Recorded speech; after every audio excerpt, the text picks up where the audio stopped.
Yo pensaba, si me pagan siquiera 5 pesos, no, pues yo me sentía feliz.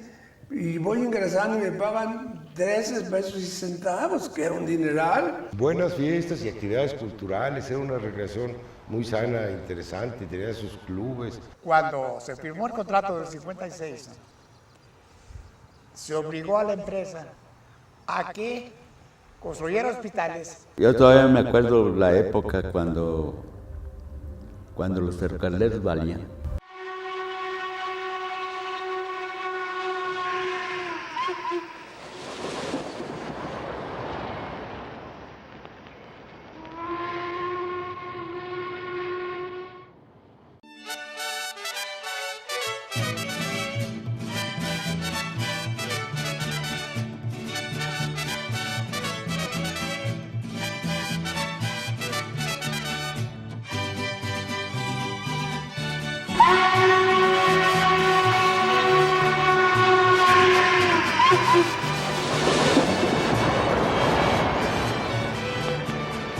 Oigan, señores, el tren que lejos se va silbando. Oigan, señores, el tren que lejos se va silbando. Que lejos me va llevando cuando ya va caminando. Que lejos me va llevando cuando ya va caminando.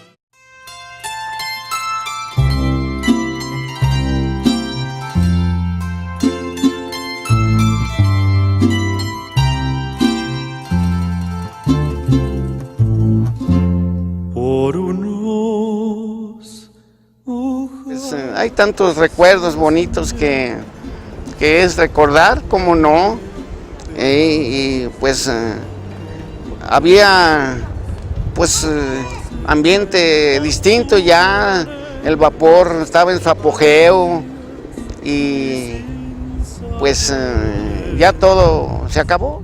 Y al dejarlos algún día me decían así llorando: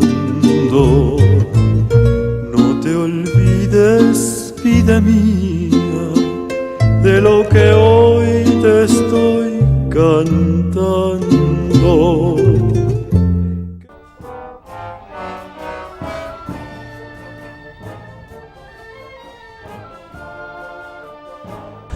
A propósito del prestigio de ser ferrocarrilero, hay que recordar que cuando los talleres se establecieron en Aguascalientes, pues eran lo más moderno que existió en ese momento en la ciudad.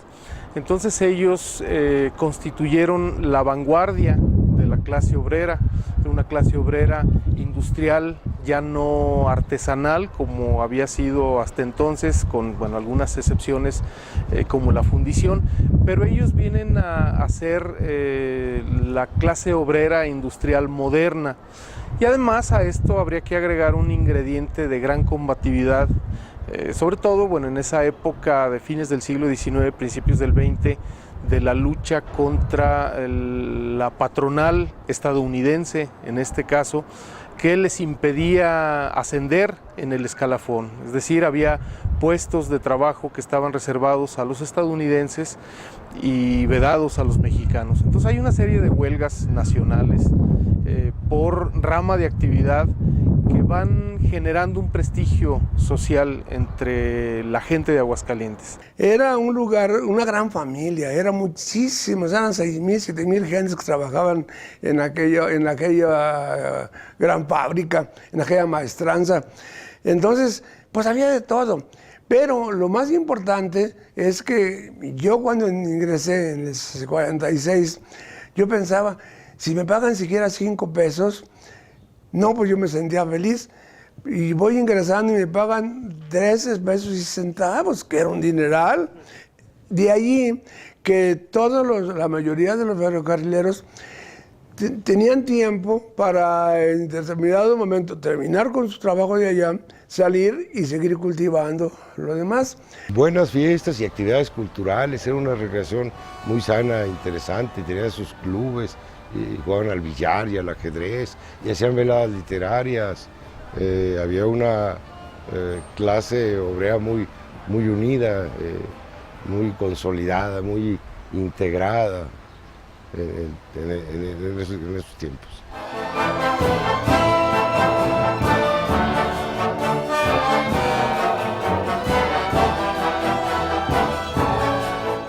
Hay que recordar que en muchas ocasiones ellos encabezaron movimientos sociales que fueron desde apoyar a alguna candidata a reina de la Feria de San Marcos hasta apoyar trabajadores en desgracia, trabajadores que habían sido despedidos o de fábricas que habían sido cerradas. Y entonces, bueno, eso les fue generando a los ojos de la sociedad un prestigio de como si se empatara un poco la idea de trabajador ferrocarrilero con la bonomía, las luchas por las causas justas de la sociedad. Ellos participaron incluso en uno de los movimientos sociales más importantes que hubo en Aguascalientes en el siglo XX, cómo fue el que se efectuó en contra del gobernador Jesús María Rodríguez Flores a fines de los años 40, como parte de un comité coordinador y también desde luego un poco, quizá no con tanta intensidad porque estaban inmersos en el movimiento del 58-59, pero también participaron en el movimiento contra el gobernador Luis Ortega Douglas por una serie de cuestiones que no viene al caso mencionar aquí, pero en las que la sociedad de alguna medida se sentía agredida. Entonces esto, bueno, significó la generación de este prestigio social que tuvieron y que yo creo que empezó a perderse a principios de los 60.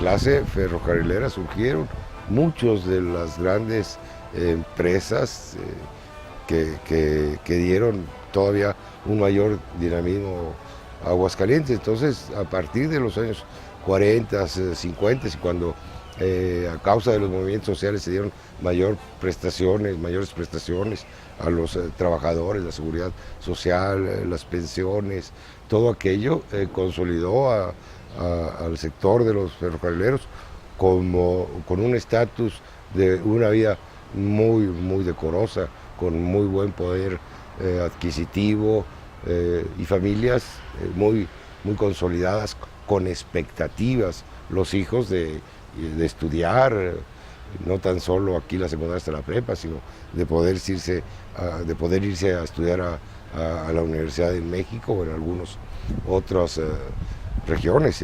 Fue la época de entre los 40 y los 60, una época que, bueno, en todo el país hubo un gran dinamismo económico y los ferrocarriles no fueron la excepción.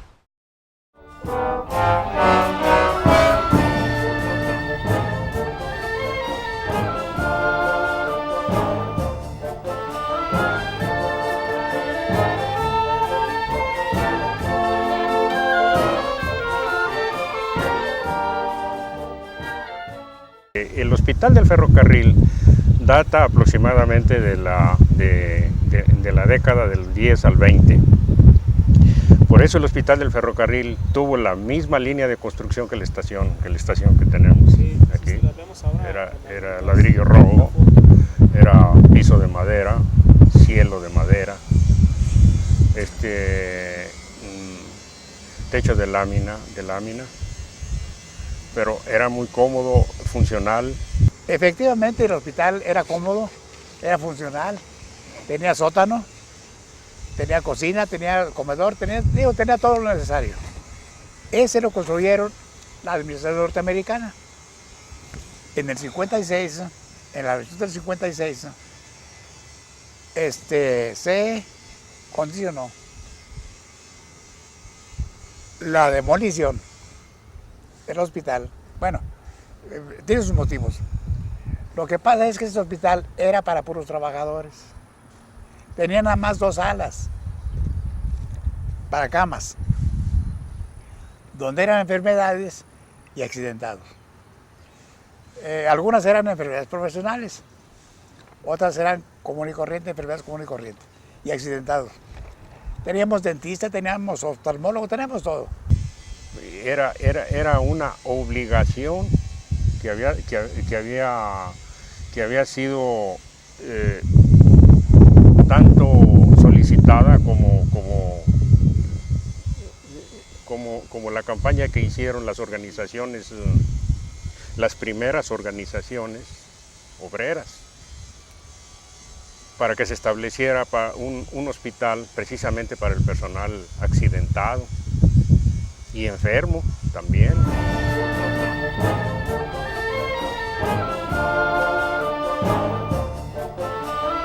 Cuando se firmó el contrato del 56, se obligó a la empresa a que construyera hospitales que tuvieran capacidad para las familias de los trabajadores que no tenían derecho anteriormente. Era el puro trabajador.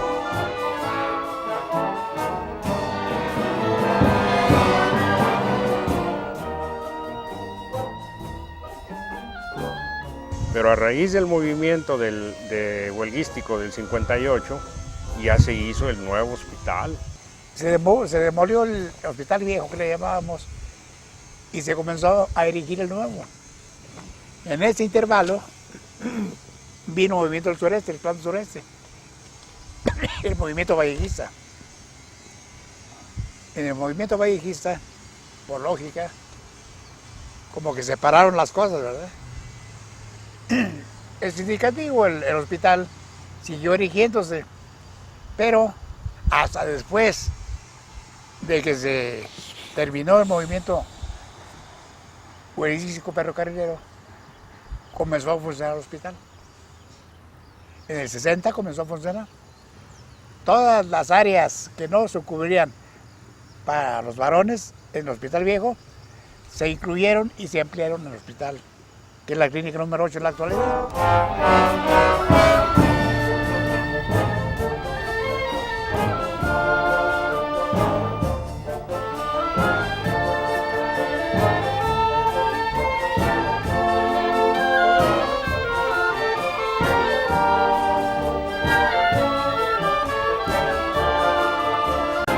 Yo estuve en la escuela Manuel Fernández, que también era una escuela que puso la empresa, según el artículo 123, entonces sabe si estará en vigor todavía, pero el artículo 123, según eso, rezaba que las empresas tenían que poner una escuela para los hijos de los trabajadores. Y entonces fue como se hizo la escuela Manuel Fernández, estaba primero acá en la colonia, era una casa. O se conocía como la mejor escuela que había aquí en la localidad, porque le decían escuela artículo 123, donde según el artículo de la ley, cada empresa grande tenía la obligación de tener colegios o escuelas para el desempeño de sus hijos. Yo salí de allí en 1946. Y luego ya después el ferrocarril construyó la que está ahora actualmente ahí, donde la venimos a estrenar nosotros. Y en esa escuela, pues como era ferrocarrilero, pues todos nos conocíamos y éramos hijos de ferrocarrileros, casi todos. Uno que otro no, porque algunos eran para hijos de ferrocarrileros, pero muchos no. Como estaba nueva la escuela, tenía muy bonito mobiliario y profesores, pues incluso que yo creo que no eran ni de estos profesores de las normales, ¿verdad? O sea, normales, eran particulares. Y el director de la escuela, cuando se fundó en la escuela vieja Manuel Fernández, el director era el señor José Landeros, padre del que fue gobernador. Y entonces ya nos venimos acá, al año siguiente ya nos venimos acá a la escuela nueva, y quedó como mandaron de director al profesor Guadalupe Peralta, a José Guadalupe Peralta.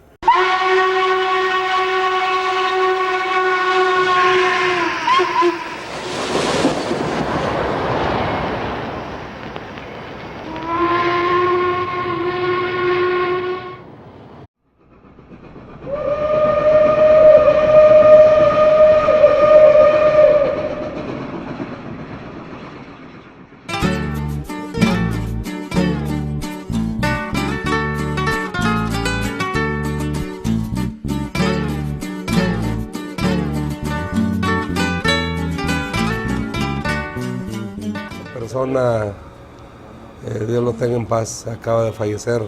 ¿No te acuerdas cómo se apellidaba Manuel? El elegante, Manuelito. No, Manuelito, chaparrito, tapicero. Él era tapicero ahí en Ferrocarriles y pues yo creo que como pocos ferrocarrileros, ¿verdad? Era una persona que siempre andaba intachable, impecable en su ropa, siempre andaba de traje, de sombrerito y pues le gustaba mucho el cine y como anécdota adicional a esto, nunca se sentaba porque decía que se arrugaba el traje, entonces había 3 películas cuando eran 3 películas de aquellas y estaba siempre de pie. Imagínense lo que duraba en el día parado, pues 4 o 5 horas, no sé. Y esa era una anécdota de este señor, siempre muy bien presentado.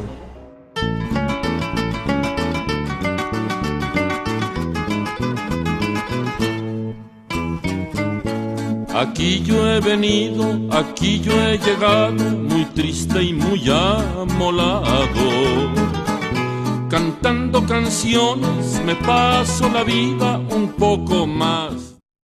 Mira, Bartola, ahí te dejo esos 2 pesos. Paga la renta. El estatus de los ferrocarrileros fue creciendo, fue siempre ascendente de unas características de un proletariado industrial a inicios del siglo XX, llegó a partir de los años 40 a ascender a una clase media que vivía muy bien, sin lujos, pero se tenían buenas casas, se pagaba bien la educación de los hijos. Pues también recibían buenos salarios. Eran gente que tenía un salario por encima del nivel del trabajador promedio. Entonces, bueno, dada la gran dependencia que existía de la economía de Aguascalientes, pues los trabajadores venían aquí a cumplir un importante papel social. Yo todavía me acuerdo la época cuando los ferrocarrileros valían, que eran casi, pues no decir que casi todos, pero sí la mayoría de los mastranceros que decían en ese tiempo, tenían su sirvienta, tenían gente que les trabajaba allí, que les ayudaba en la casa. O sea que pues, estaban bien. Pues se ganaban 100 y tantos quincenales, más de 100 pesos. Pagaban de renta 10 pesos, 15 pesos. El kilo de carne costaba 6 pesos, cuando mucho. Entonces se ajustaba perfectamente. Se daban el lujo de gastar de 20, 30 pesos en una parranda. Y guárdame el resto para echarme mi alipuz, ¿no?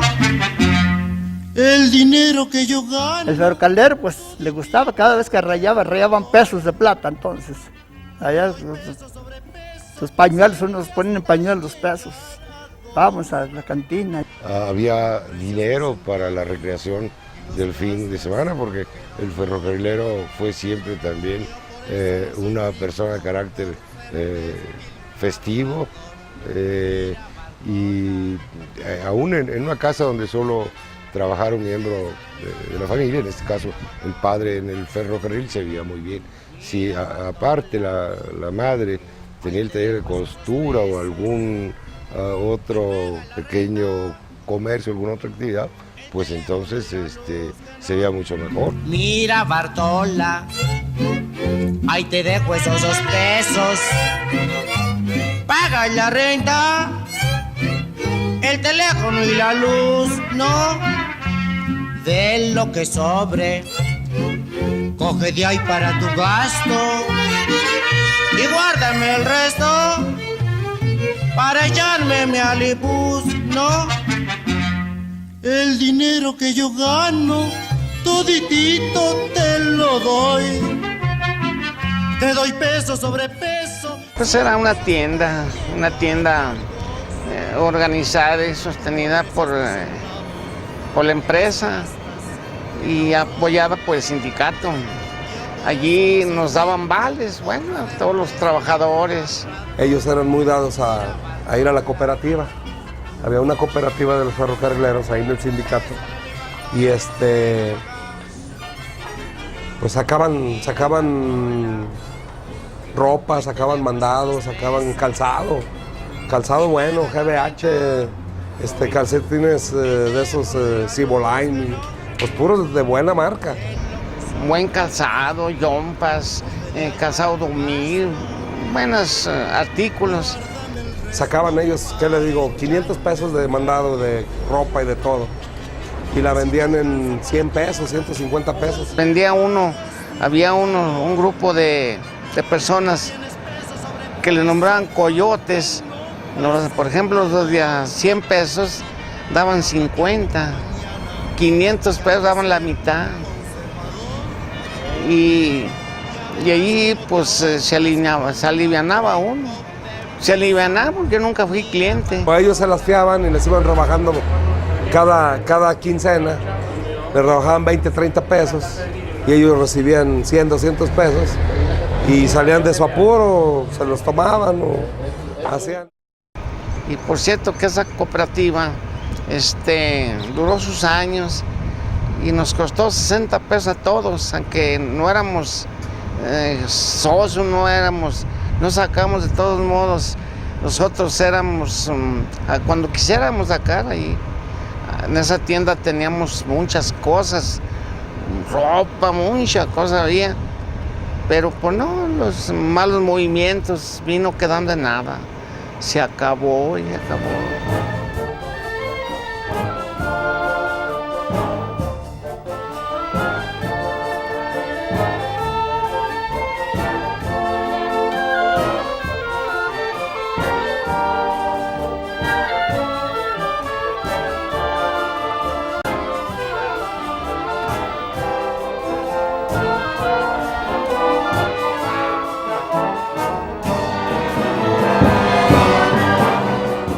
Eran sujetos de crédito en muchas de las tiendas departamentales. Yo podría decir que muchas de las tiendas departamentales surgieron justamente para dar respuesta a la demanda de consumo de los ferrocarrileros. Muebles Colonial,